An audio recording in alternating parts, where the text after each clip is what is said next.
Hello students, आप सभी का हमारे यूट्यूब चैनल में स्वागत है। और आज हम लोग जो क्वेश्चन सॉल्व करने वाले हैं वो है class 12th NCERT mathematics exercise 7.1 के दो क्वेश्चन हम लोग इस वीडियो में सॉल्व करने वाले हैं, जो कि क्वेश्चन नंबर 1 इधर है और क्वेश्चन नंबर 2 इधर है। बहुत ही आसान तरीके से हम लोग अभी शुरुआत कर रहे हैं। एक्सरसाइज 7.1 है। क्वेश्चन नंबर 1 में हमें दिया गया है sin 2x को हमें इंटीग्रेट करना है। तो इंटीग्रेशन का जो सिंबल होता है वो क्या होता है, एस के रूप में होता है। इस तरीके से हम जब और क्लासेस लेना इसकी शुरू करेंगे तो आपको बताएंगे कि why the symbol of integral is look like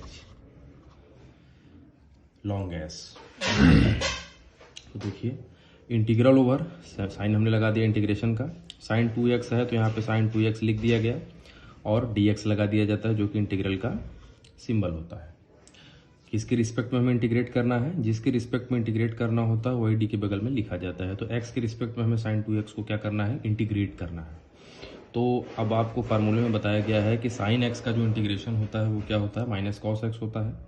तो साइन x का जब हम इंटीग्रेशन करेंगे तो कॉस x माइनस तो होगा, लेकिन यहाँ पे आप देख रहे हैं 2x है। तो आप एक चीज़ हमेशा याद रखिएगा, d के बगल में जो भी है अगर इसके अलावा इंटीग्रेटिंग फंक्शन या डिफरेंशिएटिंग फंक्शन में जिसका इंटीग्रेशन या डिफरेंशिएशन आप कर रहे हैं, इस d के बगल में या पेट में कह लीजिए, अगर इसके अलावा कुछ और होगा तो उसका डिफरेंशिएशन करके डिनोमिनेटर में लिख दिया जाता है। देखिए, इसको पूरे को मान लेंगे क्या, x मान लेंगे, यानी कि 2x है, लेकिन इसे हम एज्यूम कर लेते हैं कि यह क्या है, x है। तो साइन x का इंटीग्रेशन होगा माइनस कॉस x होगा। चूंकि x की जगह 2x है तो यहाँ 2x लिख देंगे। और अभी हमने आपको बताया कि अगर इसके अलावा कुछ और होता है, x के अलावा यहाँ क्या है, 2x है, तो 2x का डिफरेंशिएशन d/dx ऑफ 2x करके कहाँ लिख देंगे, इसके डिनोमिनेटर में। तो देखिए, डिनोमिनेटर में लिखा गया है और प्लस सी कर दिया जाता है। ये इंटीग्रेशन का मानक होता है। और प्लस सी क्यों किया जाता है ये हम अभी आपको लास्ट में बता देंगे यहाँ पे। अब देखिए, माइनस कॉस 2x है तो यहाँ माइनस कॉस 2x हो गया। d/dx ऑफ 2x करना था, 2 क्या है, कांस्टेंट है, 2 बाहर हो गया। d/dx ऑफ x का हमें डिफरेंशिएशन करना, यहाँ प्लस सी था तो प्लस सी हमने लगा दिया। माइनस कॉस 2x है तो माइनस कॉस 2x हो गया, 2 यहाँ था तो 2 लिख दिए। और x का डिफरेंशिएशन जो होता है क्या होता है, 1 होता है। तो मल्टीप्लाई 2 का 1 में होगा तो क्या होगा, 2 ही रहेगा। यहाँ प्लस सी है तो प्लस सी कर दिए।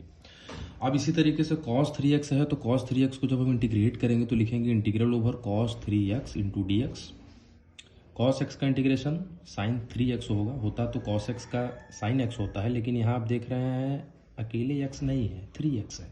और हमने आपको अभी पहले क्वेश्चन को सॉल्व करने के दरमियान यह बताया कि अगर d के बगल में जो भी यहाँ पे इंटीग्रेटिंग फंक्शन है x, इसके अलावा अगर यहाँ कुछ भी होता है तो इतने मटेरियल का पूरे का, इस मेंबर का क्या किया जाता है, डिफरेंशिएशन किया जाता है, यानी d/dx किया जाएगा, इसका डिफरेंशिएशन किया जाएगा। और कहाँ लिखेंगे, डिनोमिनेटर में लिखेंगे। कहाँ लिखेंगे, डिनोमिनेटर में, ठीक उल्टा, डिफरेंशिएशन का ठीक उल्टा। वहाँ पे क्या होता था, इसका डिफरेंशिएशन करके मल्टीप्लाई में लिखते थे। अब देखिए, यहाँ साइन 3x हो गया तो यहाँ साइन 3x लिख दिए, यानी cos x का साइन 3x, तो यहाँ sine 3x integral over dx plus c होता है तो यहाँ c कर दिए। यहाँ पे भी c हो गया। d/dx ऑफ 3x है, 3 कांस्टेंट है, बाहर हो जाएगा तो लिखेंगे d/dx ऑफ, यहाँ x है तो यहाँ x हो गया। साइन 3x है तो यहाँ साइन 3x लिख दिए, और 3 है तो 3 लिख दिए। d/dx ऑफ x का आप जब डिफरेंशिएशन करते हैं तो उसकी वैल्यू क्या होगी, 1 होगी। तो यहाँ 1 लिखे या ना लिखे कोई मतलब नहीं, यहाँ प्लस सी है तो प्लस सी कर दिए। अब आपके दिमाग में ये आ रहा होगा कि इंटीग्रेशन के दरमियान जब हम लोग इंटीग्रेशन का सिंबल लगा देते हैं तो ये प्लस सी क्यों करते हैं। तो आइए समझा देते हैं हम आपको कि ऐसा क्यों होता है। आप एज्यूम करिए कि आपके पास कोई एक फंक्शन मान लेते हैं 4x + 3 है, f(x) बराबर 4x + 3 है, और इसका आप डिफरेंशिएशन करने जा रहे हैं। तो जब आप इसको डिफरेंशिएट करेंगे तो लिखेंगे d/dx ऑफ f(x), दोनों तरफ d/dx ऑफ 4x + 3। एक बार इस पे अप्लाई होगा, एक बार इस पे। ब्रैकेट को ओपन करेंगे तो क्या लिखेंगे, d/dx of 4x plus d/dx of 3। 4 constant है, बाहर हो जाएगा, यहाँ हो जाएगा d/dx ऑफ x। 3 कांस्टेंट, इसका डिफरेंशिएशन क्या हो जाएगा, 0, क्योंकि किसी भी कांस्टेंट टर्म का अगर आप डिफरेंशिएशन करते हैं तो उसकी वैल्यू क्या होती है, 0 हो जाती है। तो ये क्या हो गया भैया 4, और x का डिफ्रेंशिएशन क्या हो गया 1 हो गया, यानी 1। यानी कि आप अगर 4x + 3 का डिफ्रेंशिएशन करते हो तो क्या आ गया 4 हो गया। और आप कहते हैं कि जो डिफरेंशिएशन होता है वो इंटीग्रेशन का ठीक उल्टा होता है, और जो इंटीग्रेशन होता है वो डिफरेंशिएशन का ठीक उल्टा होता है। तो अगर आपने 4x + 3 का डिफरेंशिएशन किया तो 4 आ गया, इसका मतलब अगर 4 का इंटीग्रेशन करेंगे तो 4x + 3 आना चाहिए, बिल्कुल आना चाहिए, क्यों नहीं। तो अब हम लोग क्या करेंगे 4 का इंटीग्रेशन करेंगे। तो ये देखिए यहाँ पे जो d/dx ऑफ fx लिखा है इसी को f' भी लिखा जाता है। तो देखिए अब f' का क्या कर देंगे हम लोग, इंटीग्रेशन करने जा रहे हैं। इसकी वैल्यू कितनी है 4 है। ये हो गया इंटीग्रल दोनों तरफ, यहाँ dx हो जाएगा, यहाँ पे dx हो जाएगा।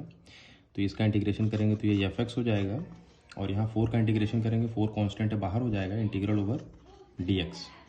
4 और dx का सिर्फ इंटीग्रेशन अगर कोई टर्म नहीं है तो x होता है, क्या होता है x।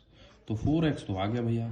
अब देखिए यहाँ क्या था 4x + 3 था, यहाँ क्या आया 4x आया, 3 कहाँ गया, तो 3 एक कांस्टेंट टर्म है ना। जब 3 एक कांस्टेंट टर्म है, आप इस मेंबर को फिर से इंटीग्रेट जब किए हैं 4 को, तो 4x + 3 अगर आ गया होता तब तो कोई बात ही नहीं होती। लेकिन जब हम इसे इंटीग्रेट किए तो हमें ये फंक्शन ना मिल के सिर्फ 4x मिला, कांस्टेंट गायब हो गया। तो this is the reason that's why we use to add +c in the term of integration. और यही कारण है कि हम लोग क्या करते हैं +c इंटीग्रेशन के टर्म पे जोड़ देते हैं। इसे आप लोग अपने दिमाग में बैठा लीजिए, जान लीजिए, और नेक्स्ट वीडियो में हम लोग आएंगे इसी एक्सरसाइज का दूसरा क्वेश्चन लेकर। तब तक के लिए धन्यवाद। आप वीडियो को हमारे लाइक करें, और अगर अच्छा लगे तो सब्सक्राइब भी कर लें।